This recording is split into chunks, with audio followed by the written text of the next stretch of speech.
అల్లు అర్జున్ భవితవ్యం కాసేపట్లో తెల్లనుంది. సంధ్యా థియేటర్ తొక్కిసలాట ఘటనలో అల్లు అర్జున్ రెగ్యులర్ బెయిల్ పిటిషన్పై నాంపల్లి కోర్టు నేడు తీర్పు వెల్లడించనుంది. అయితే ఇదే కేసులో ఆయనకు తెలంగాణ హైకోర్టు మధ్యంతర బెయిల్ మంజూరు చేసింది. ఈ రోజు నాంపల్లి కోర్టు రెగ్యులర్ బెయిల్ ఇస్తుందా లేదా అనే దానిపై ఉత్కంఠ నెలకొంది. ఇప్పటికే ఈ బెయిల్ పిటిషన్పై వాదనలు ముగిస్తాయి. డిసెంబర్ 30న అల్లు అర్జున్ తరపు న్యాయవాదులు వాదనలు వినిపించారు.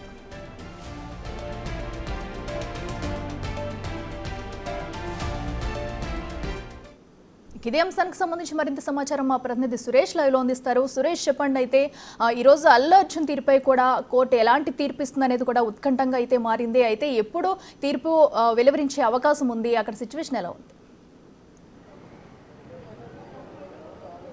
అల్లు అర్జున్ రెగ్యులర్ బెయిల్ పిటిషన్పై డిసెంబర్ 30నే వాదనలు పూర్తయ్యాయి. ఈరోజు తీర్పు వెల్లడిస్తామని చెప్పేసి కూడా నాంపల్లి సెషన్ కోర్టు చెప్పడం జరిగింది. అయితే మధ్యాహ్నం తర్వాత లంచ్ తర్వాత అల్లు అర్జున్ రెగ్యులర్ బెయిల్ పిటిషన్పై తీర్పు వెల్లడించే అవకాశం కనబడుతుంది. కాల్ ఓవర్ నడుస్తుంది కాబట్టి మధ్యాహ్నం లంచ్ తర్వాతనే పూర్తి ఆర్డర్స్ ఇస్తామని చెప్పేసి కూడా సెషన్స్ కోర్టు చెప్పినట్టు తెలుస్తుంది. అయితే ఇప్పటికే ఈ బెయిల్ పిటిషన్పై ఇటు పోలీసులు అదేవిధంగా అల్లు అర్జున్ తరపు న్యాయవాదులు కూడా వాదనలు వినిపించడం జరిగింది. రెగ్యులర్ బెయిల్ ఇవ్వకూడదని చెప్పేసి చిక్కడపల్లి పోలీసులు కౌంటర్ దాఖలు చేయడం జరిగింది.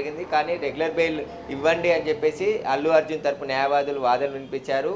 విచారణకు పూర్తిగా అల్లు అర్జున్ సహకరిస్తున్నాడు కాబట్టి ఖచ్చితంగా ఆయనకి రెగ్యులర్ బెయిల్ మంజూరు చేయాలి. అదేవిధంగా సెక్షన్ 105ని ఎత్తివేయాలని చెప్పేసి కూడా వాళ్ళు వాదనలు వినిపించడం జరిగింది. దీనికి సంబంధించే మరికొద్ది సేపట్లోనే తీర్పు వెల్లడించే అవకాశం కనబడుతుంది. మరోవైపు సంధ్యా థియేటర్కి సంబంధించిన యజమానులు ఎవరైతే A1, A2 పెద్దరామరెడ్డి, చిన్నరామరెడ్డి కూడా రెగ్యులర్ బెయిల్ పిటిషన్ దాఖలు చేయడం జరిగింది. వారి బెయిల్ పిటిషన్ పైన కూడా పోలీసులు కౌంటర్ దాఖలు చేశారు. మరికొద్ది సేపట్లోనే వాళ్ళ బెయిల్ పిటిషన్ పై కూడా విచారణ ప్రారంభం కానుంది. అయితే మధ్యంతర బెయిల్పై వారు స్టేషన్ బయట ఉండడం జరిగింది. రిమాండ్ అయ్యి మధ్యంతర బెయిల్ రావడంతోనే వాళ్ళు జైలు నుంచి రిలీజ్ అయ్యారు. రెగ్యులర్ బెయిల్ పిటిషన్ కూడా ఇక్కడే నాంపల్లి కోర్టులో దాఖలు చేయడం అనడంతో ఇక్కడ నాంపల్లి కోర్టులో రెగ్యులర్ బెయిల్ పిటిషన్ని దాఖలు చేశారు.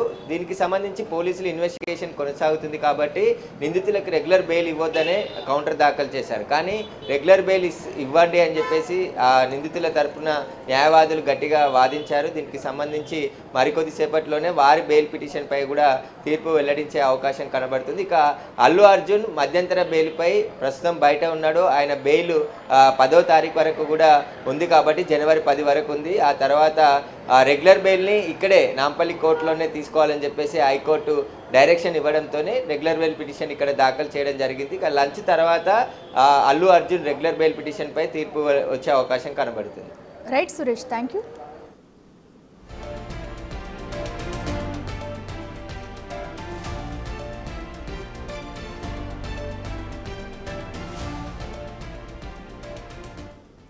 రేవతి మృతికి బన్నీ కారణమంటూ పోలీసులు నమోదు చేసిన కేసు BNS 105 సెక్షన్ చెల్లదని ఆయన తరపు న్యాయవాదులు కోర్టుకు తెలిపారు.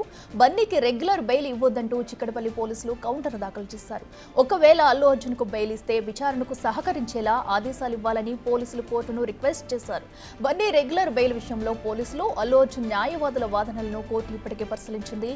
అయితే తీర్పును నేటికి వాయిదా వేసింది. మరి కాసేపట్లో కూడా తీర్పు వెలువరించనుంది.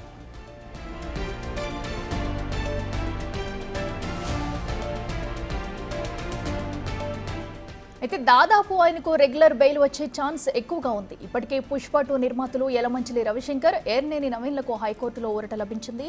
ఈ కేసులో భాగంగా వారిని విచారించవచ్చని న్యాయస్థానం తెలిపింది. అయితే వారిని అరెస్టు చేయరాదని పోలీసులకు ఆదేశాలు జారీ చేసింది.